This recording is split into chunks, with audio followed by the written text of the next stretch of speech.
can I go back to the orphanage? Tom asked. Chapter 11. The High Command. When can I go back to the orphanage? Tom asked. One of the doctors flipped through Tom's chart.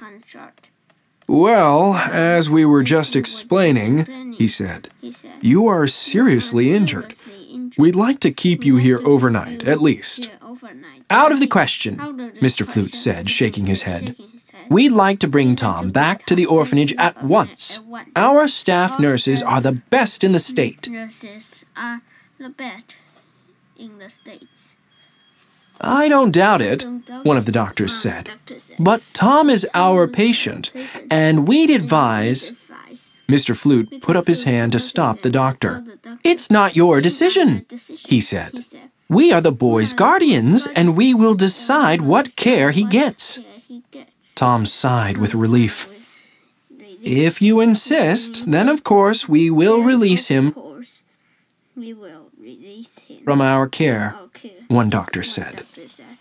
You'll have to sign some forms, the other doctor said. He shuffled through his folder and pulled out the papers. Mr. Jinks stepped over and took the pen to sign the papers.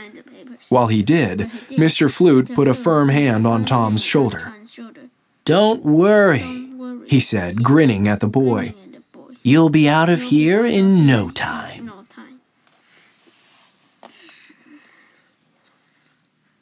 Chapter 12. The Spy.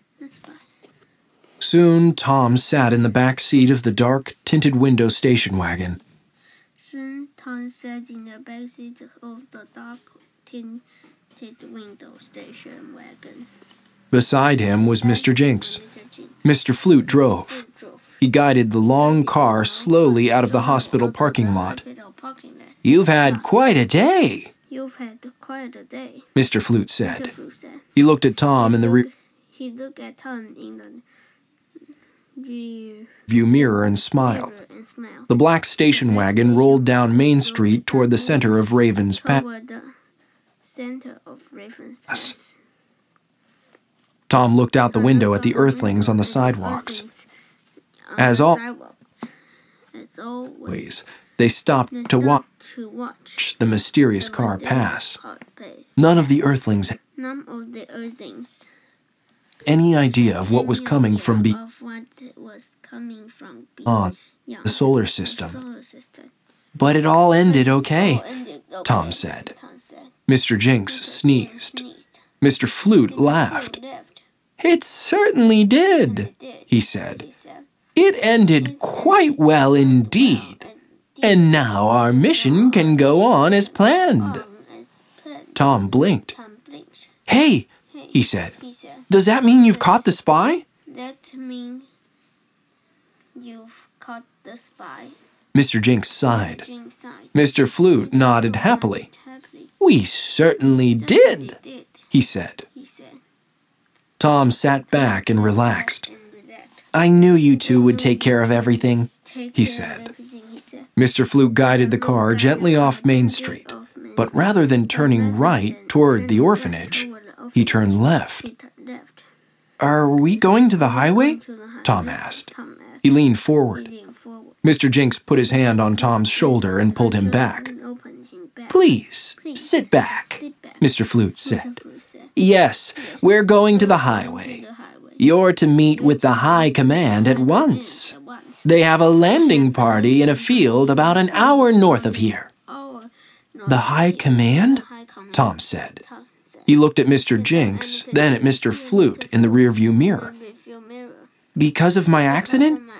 Am I badly injured? Badly injured?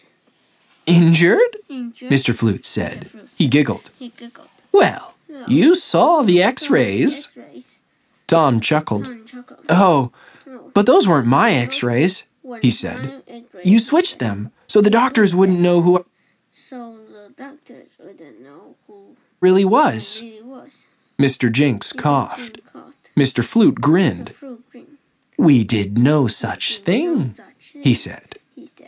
Tom's gut flipped. But if you didn't switch the x-rays, Tom said. That would mean I'm...